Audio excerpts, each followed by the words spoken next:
Hi, my name is Dama Venturas, and today we'll be talking about E. coli. Outbreak investigation. When two or more people get the same illness from the same contaminated food and drink, the event is called a foodborne disease outbreak. In the past years, there have been several foodborne outbreak investigations involving E. coli. E. coli consists of a diverse group of bacteria. There are 6 pathotypes of E. coli that are associated with diarrhea. Facts on E. coli. The number of states reporting E. coli cases linked to a bag of spinach has increased to 20. At least 1 death and many confirmed cases all around the United States. E. coli is a bacteria that commonly lives in the intestines of humans and animals. Although most strains are harmless, several can cause diarrhea.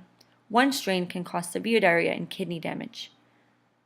What can we do to avoid contracting it? Wash all our fruits and vegetables thoroughly.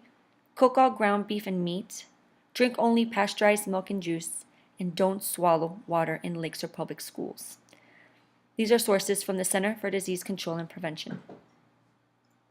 In order for people to contract E. coli, one must eat contaminated food and water. This makes the prevalence high and the risk large, since everyone eats and drinks. E. coli is transmitted when a patient eats contaminated food. Within 3 to 4 days, the patient becomes ill. A sample is then collected. Then E. coli is identified. The public health lab receives the sample, which then gives time for shipping until they do other testing to confirm the case.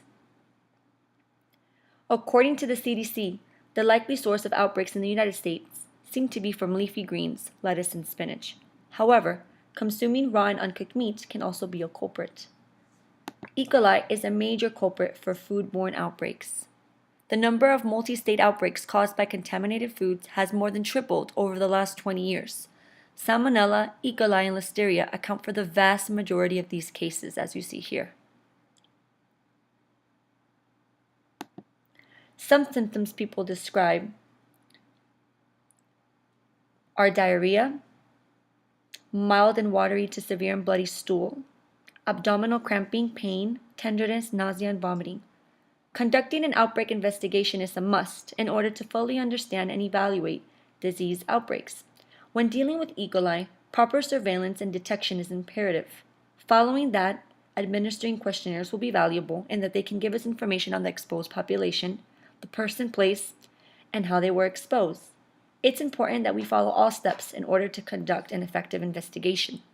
As you look here, steps in a foodborne outbreak investigation start with detecting a possible outbreak, defining and finding the cases, generalizing the hypothesis, testing the hypothesis, finding the point of contamination and the source of the food, controlling an outbreak by recalling products, removing sources of contamination, and deciding that the outbreak is over.